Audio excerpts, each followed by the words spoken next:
M'dzina la Atate ndi la Mwana ndi la Mzimu Woyera. Amen. Ambuye akhale nanu, akhalenso ndi mzimu wanu.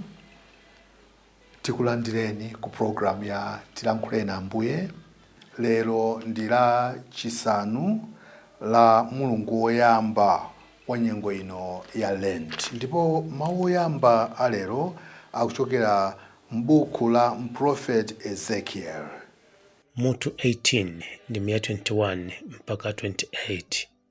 Amene akutiwerengera mawu oyamba ndi Aflora Liati kuchokera ku St. Mathias Lombards Parish mu Archdiocese ya Lilongwe. Mtenga wabwino ndi monga adalembera Mateyo woyera mutu 5 ndi 120 mpaka 26. Amene akutiwerengera mawu a mtenga woyera komanso kutigawira mawu ndi Amosinyo Patrick Tawale kuchokera ku St. Andrew Kagwa Parish mu Archdiocese ya Lilongwe. Mawu oyamba. Mawu a m'buku la Ezekieli. Munthu wochimwa akaleka machimo ake amene amachita, namamvera malamulo anga onse ndi kumachita zolungama ndi zokhulupirika, ndithudi ameneyo adzakhala ndi moyo, sadzafa. Zoyipa zake zonse zidzakhululukidwa. Adzakhala ndi moyo chifukwa cha ntchito zake zolungama. Ine Ambuye chauta ndikuti, kodi imfa ya munthu woyipa ine ndimakondwera nayo? Iyayi. Koma ndikadakonda kuti woyipa aleke njira zake zoyipa ndi kukhala ndi moyo.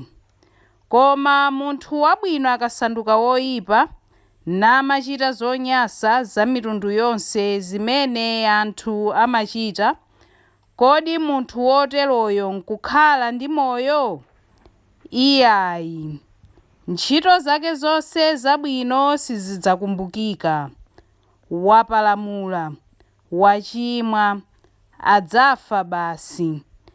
Koma inu mumati, zimene Ambuye amachitazi nzopanda chilungamo. Tamvani tsono Aisraeli inu. Kani zochita zanga ndiye zosalungama? Kodi si zochita zanu zimene zili zosalungama?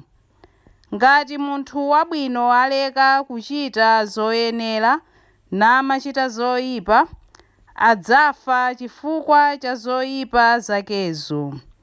Komanso munthu woyipa akaleka zoyipa zake namachita zoyenera, adzapulumutsa moyo wake. Poti adazindikira kuyipa kwa zolakwa zake, nazileka, ndiye kuti adzakhala ndi moyo, sadzafa. Mawu a Ambuye. Tithokoze Mulungu.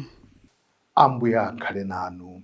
Mawu a muthenga wabwino monga adalembera Mateyo woyera.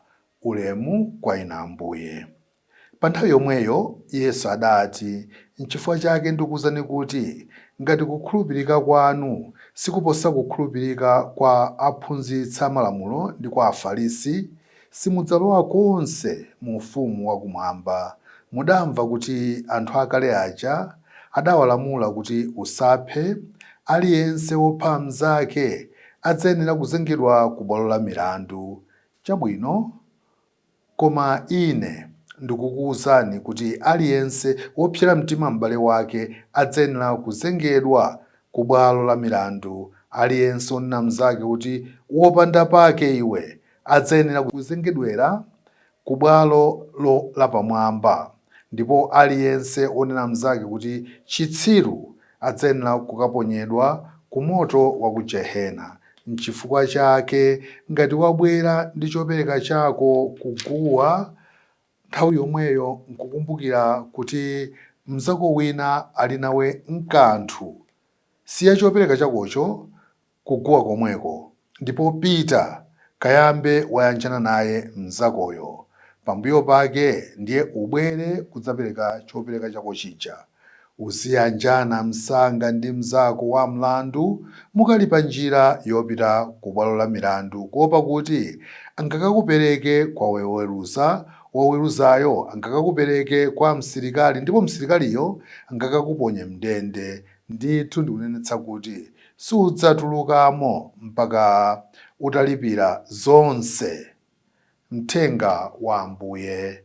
Ulemu kwa inu Ambuye Yesu Khristu. Chipangano chakale, lamulo lakupha linali m'malo mwake, komanso chilango chakenso chinali chokonza ndithu bwinobwino.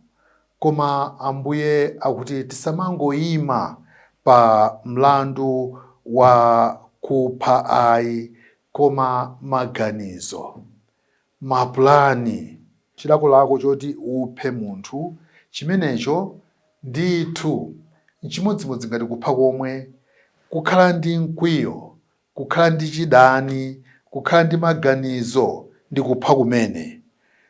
Zotsatira za ganizo la ukali ndi kupha komwe chifukwa limatsatira kuphako. Choncho Ambuye sangofuna kuti tingotenga lamulo ngati limene lili muja ayi, koma zimene zili zozungulira, komanso zimene zimachitika. Chokaipa chisadachitike, maganizo amenewo, mapulani amenewo n'chimodzimodzi ngati chakwayipacho. Ndipo tikaonetsetsa mawu aukali amamuononga munthu ngati imfa yomwe. Chifukwa munthu kamunena chitsiru iwe, galu iwe, munthu uja mawu ngati amene aja amakhala kuti mu mtimamu akumupweteka ndiponso akumudya pang'ono-pang'ono. Choncho timayenera kusamalira zimene ifeyo timalankhula, komanso mapulani athu oyipa. Choncho abale anga, tizindikire kuti tingathe kuwononga ena ndi mawu okha. Monga ngati muja simachitira anthu akamachera anzawo. Munthu akakamva mjedu uja, mtima wake umawawa, ndipo mtima wake umapweteka, amakhala akulingalira kumaona munthu uja akuwonda pang'ono-pang'ono nkhani yake, kumcheda kuja kamena kumnenera zoyipa. Ndipo tikamnenera zoyipa munthu, mmaona kuti iyeyo akamva maganizo abwezere, maganizo kuti inenso ndiaonetsa, amabwera ndi chidani chimayamba. So lero nkhani yayikulu yakuti tiyesetse kukhala anthu alungalunga, ngakhale chimakhala chovuta, koma tiziyesetsa kukhululukira ena malo mowawononga ndi mawu kapena maganizo oyipa. Amen.